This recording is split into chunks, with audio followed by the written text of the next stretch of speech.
Yes, mga lods, magandang araw po sa ating lahat mga lods. At gagawa naman tayo ng ating recipe para sa ating lunch mga lods, no? At mga lods, siyempre, bumili na ako ng manok para doon sa ating recipe mga lods. Itong recipe natin manok, mga lods, ay manok. Ayan. Ayan mga lods, oh. Ito yung manok natin. Ayan, nakita nyo naman. Ito, no? Ayan. So, ang gagawin natin dyan mga lods, at ito naman yung ating pineapple chang. Ayan. Ang gagawin naman natin mga lods, habang tayo ay nagpe-prepare ng mga ricado, ito, mga ricado natin mga lods, ito, si bell pepper, carrots, at ating patatas, sibuyas, bawang, mga lods. So, habang nagpe-prepare tayo mga lods, itong sabaw ng ating pineapple chang, ibabad na natin dito mga lods. No? Ibabad na natin dito. No? Pineapple chang ito mga lods. Yan.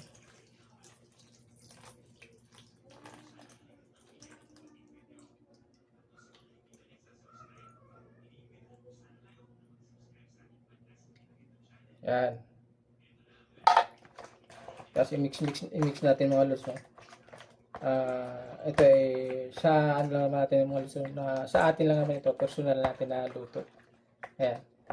Siyempre pagka sa ano yan mga lods, siyempre meron tayong protection mga lods, diba? Meron tayong protection doon sa pagkain natin. Kaya nga meron tayong license siya mga lods, meron tayong ano para sa pagdating sa food, sa mga pagkain ng mga lods, dapat healthy tayo. At saka una-una, meron tayong license dyan.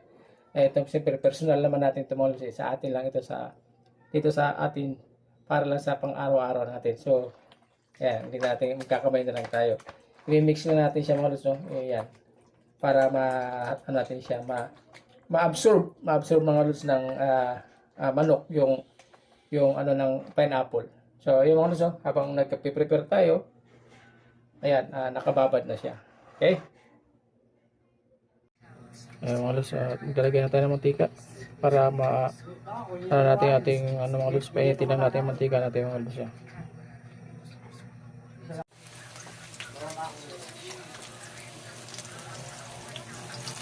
Ayan. Magawa natin ang ating chicken. Ayan.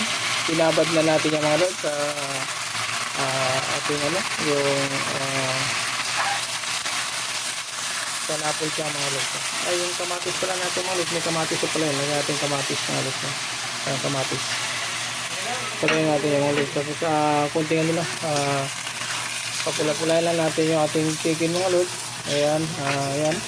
Kunting halo-halo lang. Mikos-mikos tayo.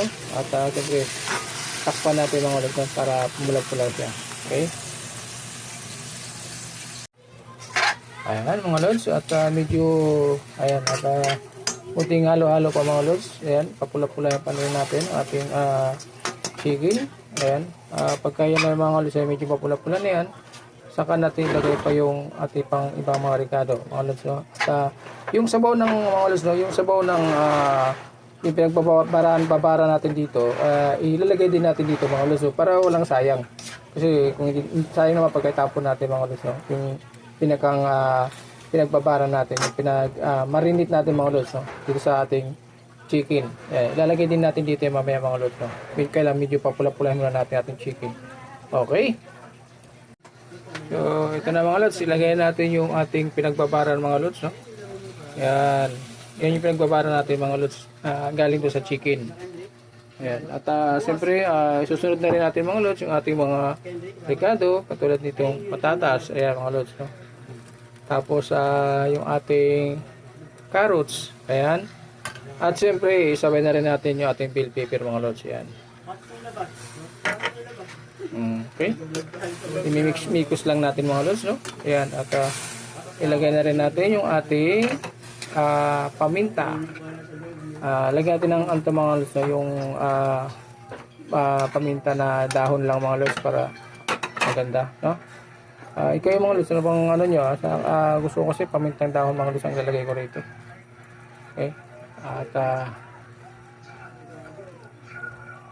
mga lods, lagyan natin ng konting asin mga lods, no? pati sana ang gusto ilalagay ko mga lods, kaya lang ano ng aking asin lang daw muna. Kasi patis wala. Meron pang sayang mga lods sa patis kunti lang naman. So asin lang nalagyan natin mga lods, tapos lagyan natin ng magic sarap mga lods. Ayan. Tapos timplahan na, tikman natin mga lods. Pag okay na siya, susunod natin yung ating iba pa. So marami pa ito mga lods, no? Marami pa tayo pwede ilagay rito. Pinapalambot lang natin yung ating mga chicken, mga lods, at saka yung ating mga ricado. Ayan. Balikan natin yung mga lods at titimplahan natin siya. Okay? Ayan mga lods, okay na yung natin. Ito okay na, namumula na siya. So tikman natin siya mga lods, no? Ang ating kung okay na siya, no? Ayan. Okay na mga lods. Okay na siya. Lagyan natin yung ating iba pang mga lods. Lagyan natin yung ating chunk mga lods. Ito na yung chunk natin. Ayan. Okay. Kunting lang mga lods. At ang pinakang last natin mga lods, yung timplada natin mga lods, okay na ito. At malambot na rin yung ating mga gulay, tsaka yung ating mga chicken. So ilagay na rin natin mga lods yung ating mga lods, yung ating kebab. Ayan mga lods. So okay na. Ayan. Ayan mga lods, yung ating ibab.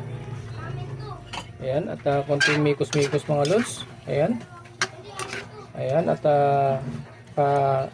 iga-igayan lang natin mga lods para sa ating recipe. Ayan, ang ating recipe mga lods, no? Pininyahang manok mga lods. Ayan. Balikan ulit natin mga lods at pagka okay na siya. Ayan na mga lods. Malapot na ang ating pininyahang manok. At tikman natin mga lods kung okay na ang tiplada. Wow, swabe, grabe. Yummy na yummy mga lods ang ating recipe ngayon. Ito yung recipe natin ngayon lods for today. Pininyahang manok. At thank you for watching. God bless po at bye bye mga lods.